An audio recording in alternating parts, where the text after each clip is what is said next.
इस study point पर आप सबका स्वागत है। मैं प्रभात कुमार विश्नोई, राजकीय inter college Deori Khatima online classes में आप सबका स्वागत करता हूं।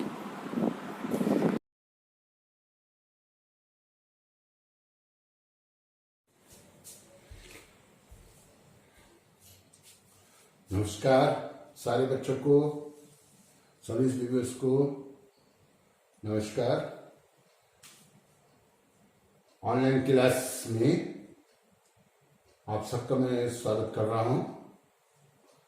चलिए आज का एक और नवीन प्रकरण सामान्य मूल्य का निर्धारण, तो इसी पर आज हम विस्तार से चर्चा करेंगे। इससे पूर्व प्रातः सुबह जो मैंने वीडियो डाला है वो संतुलन मूल्य और बाजार मूल्य है, और उसमें मैंने काफी कुछ आपको बताया था कि मूल्य निर्धारण की जो प्रक्रिया में कई मूल्य निर्धारण के संबंध में कुछ विद्वानों का कथन है कि मूल्य कुछ अर्थशास्त्री मतलब ऐसा बोलते हैं ना कि मूल्य पूर्ण रूपेण उपयोगिता पर निर्भर करता है और सीमांत उपयोगिता से निर्धारित होता है। दूसरी तरफ कुछ अर्थशास्त्री ऐसे हैं जिन्होंने ये कहा कि मूल्य वस्तु की लागत पर निर्भर करता है और सीमांत लागत से द्वारा निर्धारित होता है। सबसे पहला क्वेश्चन हमारा यही था कि एक उत्पादक अपनी वस्तु के लिए मूल्य क्यों लेता है, ग्राहक मूल्य क्यों देता है या उपभोक्ता मूल्य क्यों देता है।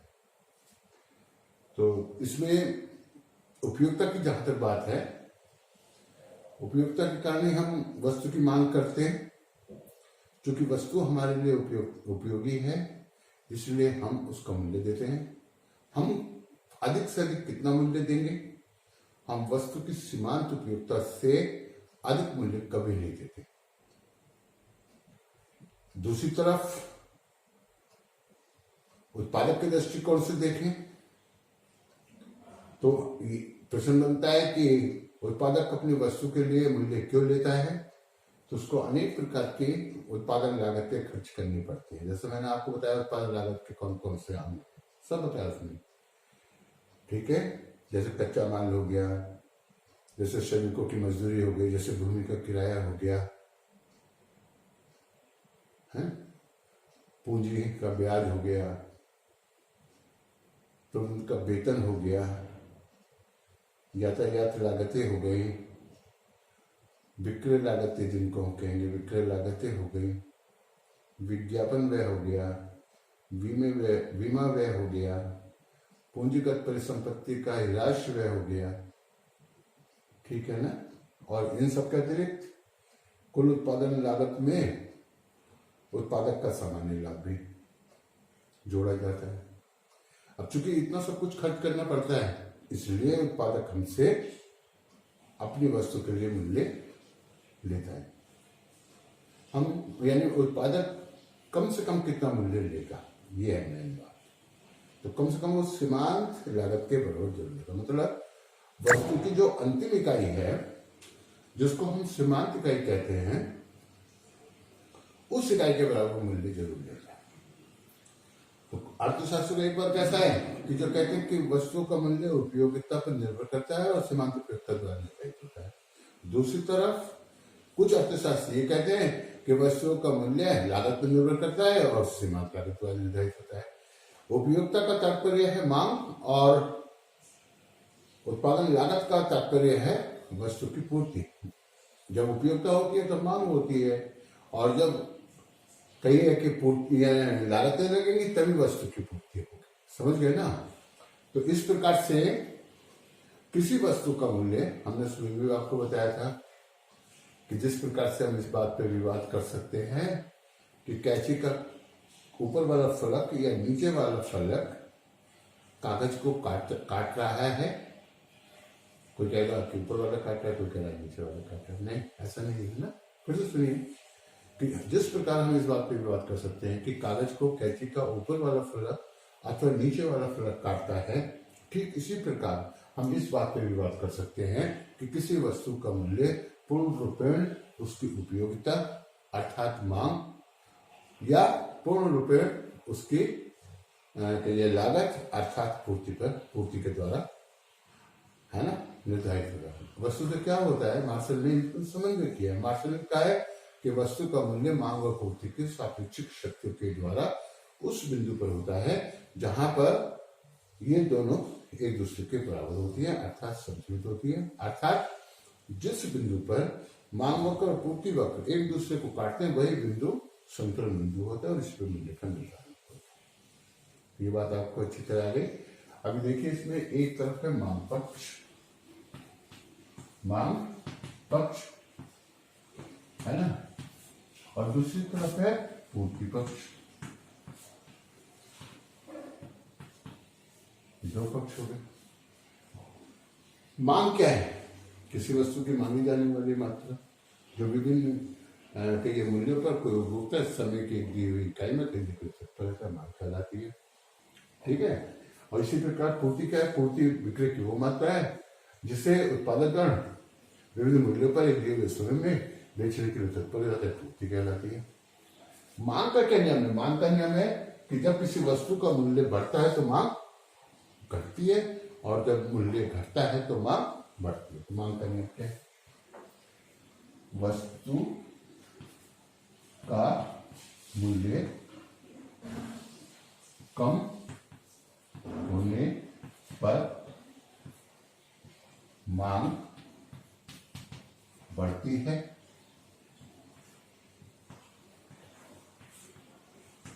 तथा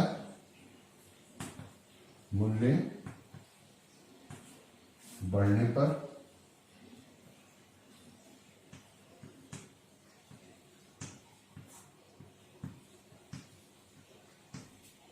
मांग घटती है।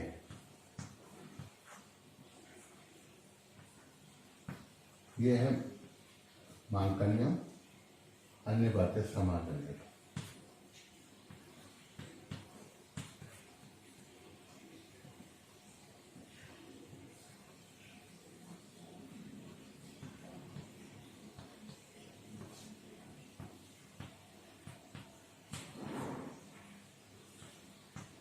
ये अर्थशास्त्र के हर नियम के पीछे आगे बीच में कहीं भी लिखा रहेगा। ये बात समझने पर अदर्स थिंग बीइंग इक्वल, है ना, या सामान्यतया, या कहिए कि अंत में, इस प्रकार के बहुत सारे शब्द जुड़े रहते हैं।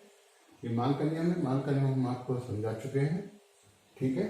मूल्य बढ़ता है तो मांग कम हो जाती है, मूल्य कम होता है तो मांग बढ़ जाती है। लोग क्या, बच्चे क्या कहते हैं? बच्चे उल्टा बोलते थे। वो कहते हैं कि पूर्ति के बढ़ने पर मूल्य कम हो जाता है और पूर्ति के घटने पर मूल्य बढ़ जाता है। ऐसा बोल देते हैं। ऐसा नहीं, मूल्य के घटने बढ़ने पर मांग घटती अथवा बढ़ती है। यदि किसी वस्तु का मूल्य बढ़ता है तो मांग कम होती है और यदि वस्तु का मूल्य कम होता है तो मांग बढ़ती है। याद रखिए। इधर ये पूर्ति पक्ष है। पूर्ति में क्या है? पूर्ति का नियम क्या है? मूल्य के बढ़ने पर, मूल्य के बढ़ने पर पूर्ति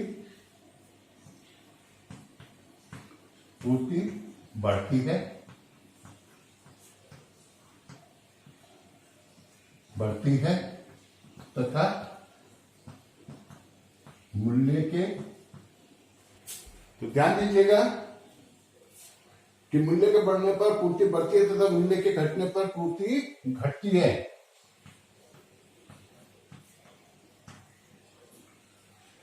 यानी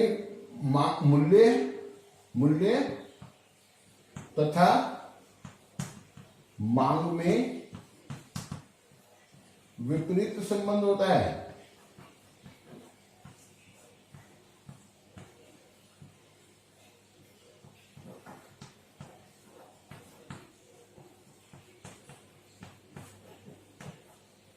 या ऋणात्मक संबंध होता है।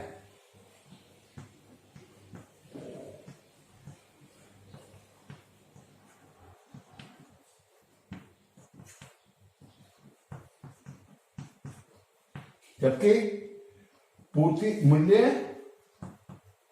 और पूर्ति में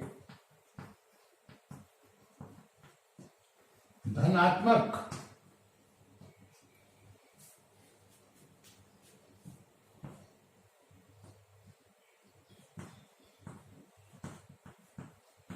संबंध होता है। दूसरे शब्दों में मूल्य के बढ़ने पर पूर्ति बढ़ती है तथा मूल्य के घटने पर पूर्ति घटती है। अब एक घट रहा है, दूसरा बढ़ रहा है, तो कहीं ना कहीं टकराएंगे।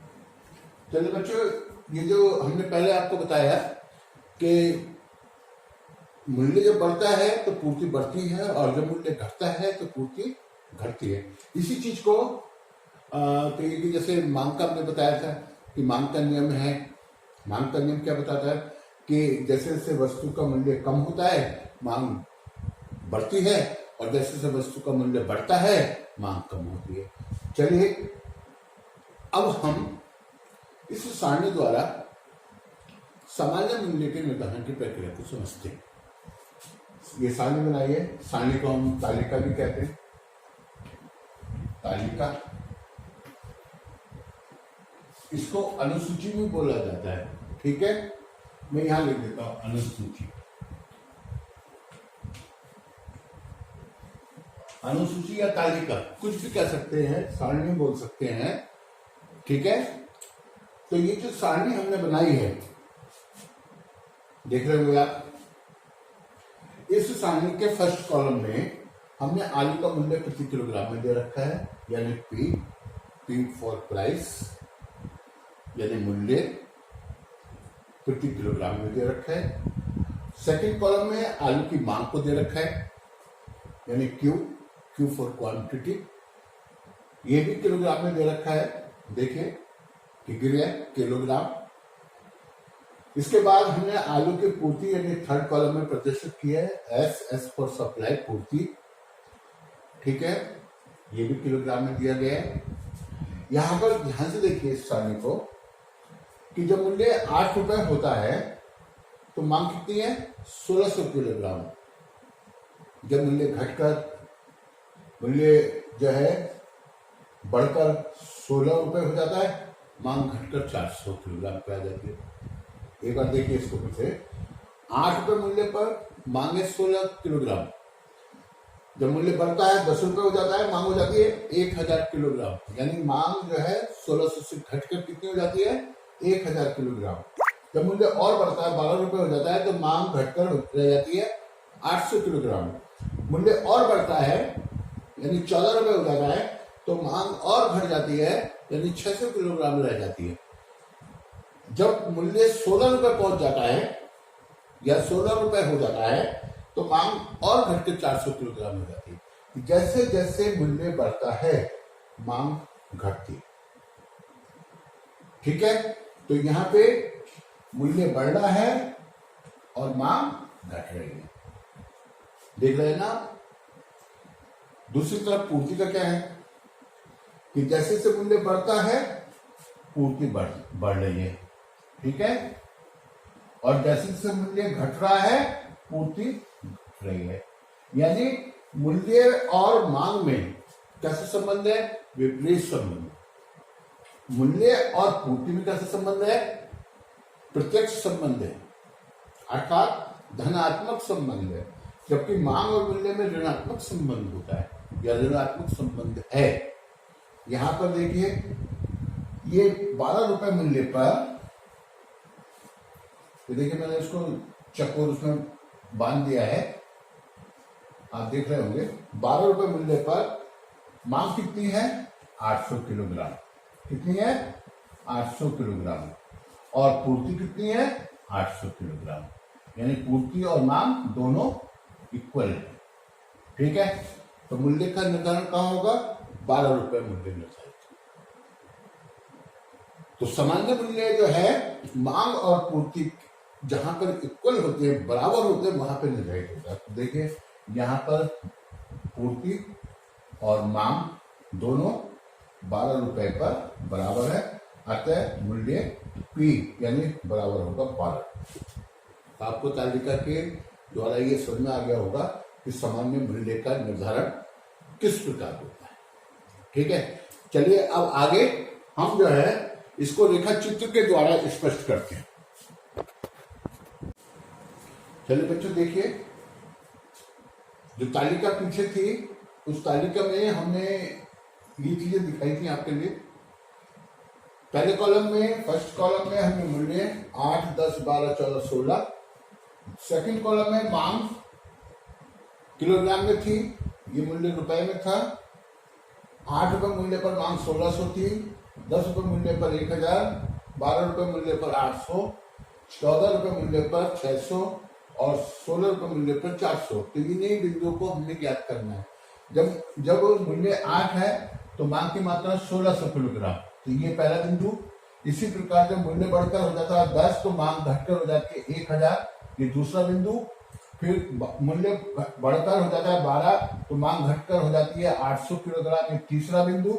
इसी प्रकार 14 रुपए मूल्य पर मांग घटकर हो जाती है 600 किलोग्राम और इसी प्रकार से जब मूल्य 16 रुपए हो जाता है तो मांग घटकर हो जाती है 400 किलोग्राम। तो यहाँ पर हमने क्या किया, इन सारे बिंदु को लगा लिए ग्राफ पर और इनको हम मिला देंगे इस तरीके से। ठीक है, इस तरीके से हमने इनको मिला देना है।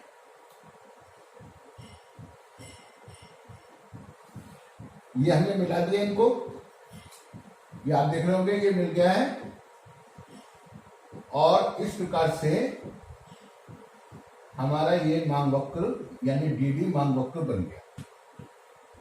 ठीक है, मांग वक्र बन गया। इसी प्रकार से ये पूर्ति है, 8 रुपए मूल्य पर 400 किलोग्राम, तो ये पूर्ति का बिंदु है। 10 रुपए मूल्य पर 600 किलोग्राम, 10 रुपए मूल्य पर 600 किलोग्राम, एक बिंदु ये हो गया। उसके बाद 12 रुपए मूल्य पर 800 किलोग्राम, तो एक बिंदु ये हो गया। फिर उसके बाद 14 रुपए मूल्य पर कितना, 1000 किलोग्राम, तो 14 रुपए मूल्य पर 1000 किलोग्राम और इसी प्रकार जब 16 रुपए मूल्य हो जाता है तो 1600 किलोग्राम हो जाती है पूर्ति। तो ये जो बिंदु हैं, इन सभी बिंदुओं को हम मिला लेंगे और हमें पूर्ति वक्र प्राप्त हो जाएगा। ठीक है, इस तरीके से आप देख लीजिए, बिल्कुल सीध में रखिए और मिला दीजिए। ऐसे ही यहां इनको सीध में रखिए बिल्कुल और मिला देंगे। चलिए अब यहां देखिए, आप हम थोड़ा सा रंगीन कर देते हैं। ये जो बिंदु है ये मांग रेखा के बिंदु हैं। ठीक है, और ये जो रेखा है ये मांग रेखा है, लाल वाली रेखा। ठीक है, और दूसरी जो रेखा है, चलिए इसको पीला बना देते हैं।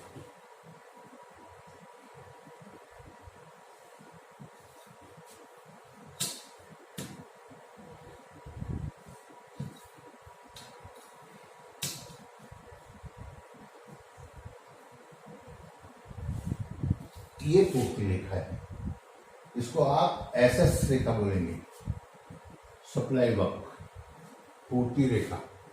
एसएस रेखा क्या है, पूर्ति रेखा। डीडी रेखा क्या है, मांग रेखा। ये देखिए,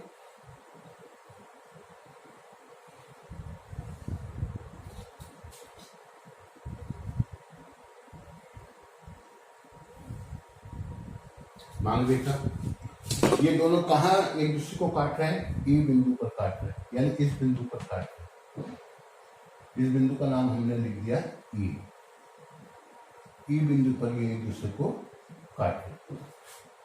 ठीक है, ये बिंदु जो है यही बिंदु संतुलन बिंदु होगा मांग और पूर्ति का, जहां पर मांग और पूर्ति ये है 800 किलोग्राम और मूल्य होगा 1200 रुपये। तो इसको जरा थोड़ा सा काट कर देते हैं ये वाले से कलर से।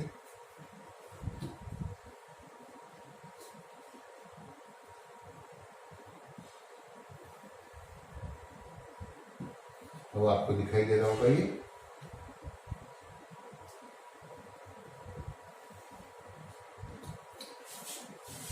ठीक है, ये मूल्य और ये मांग और पूर्ति की मात्रा। तो ये बिंदु संतुलन बिंदु है। आप इसको चाहे तो बड़ा ही करके लिख दीजिए या छोटा ही बना दीजिए इस तरीके से। ठीक है, ये ए बिंदु संतुलन बिंदु है जिस पर मांग, आलू की मांग कितनी है 800 किलोग्राम, पूर्ति कितनी है 800 किलोग्राम और आलू का मूल्य कितना है 12 रुपए। तो बाजार में यानी कि संतुलन मूल्य जो है बाजार 12 रुपए होगा, जिस पर आलू की मांग और पूर्ति 800 किलोग्राम।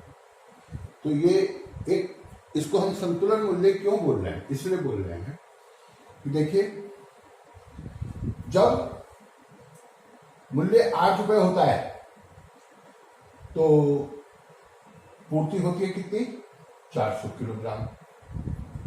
ठीक है, और जब मूल्य 16 रुपए हो जाता है तो पूर्ति बढ़कर कितनी हो जाती है। ठीक है, अब यहां देखेंगे 1600 रुपए मूल्य पर पूर्ति कितनी है, यहां से लेके यहां तक यानी 1600 किलोग्राम। मांग कितनी है 400 किलोग्राम। ये जो है यहां से लेके यहां तक ये अतिरिक्त पूर्ति है। ठीक है, क्या है ये अतिरिक्त पूर्ति, अतिरिक्त पूर्ति, ये अतिरिक्त पूर्ति है। परिणाम क्या होगा, जब बाजार में बिकने के लिए अधिक मात्रा में वस्तु आएगी तो वो तभी बिक पाएगी जब मूल्य कम करो। तो ये मूल्य जो है नीचे, ये अतिरिक्त पूर्ति मूल्य को नीचे की ओर धकेलेगी और ई बिंदु की ओर ले जाएगी। ठीक है, अब यहां देखिए जब मूल्य 8 रुपए होता है तो पूर्ति होती है कितनी 400 ग्राम, मांग कितनी होती है 1600 किलोग्राम। अर्थात यहां से लेके यहां तक, यहां से लेके यहां तक ये क्या है, ये है अतिरिक्त पूर्ति। क्या है ये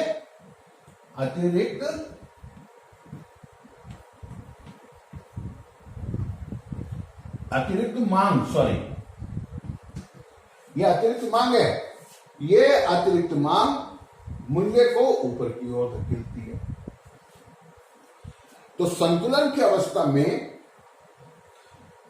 मूल्य कहां होगा, ई बिंदु पर ही रहेगा। जैसे हमने पहले बताया था कि किसी कढ़ाई में या पैंतीदार बर्तन में ये हमने गेंद डाल दिया और इस गेंद को धीरे से हमने मूव कर दिया तो ये गेंद कभी यहां आ रहा है और कभी यहां आ रहा है और फिर क्या होगा, धीरे धीरे ये रुक जाएगा, अपनी जगह पर आ जाएगा।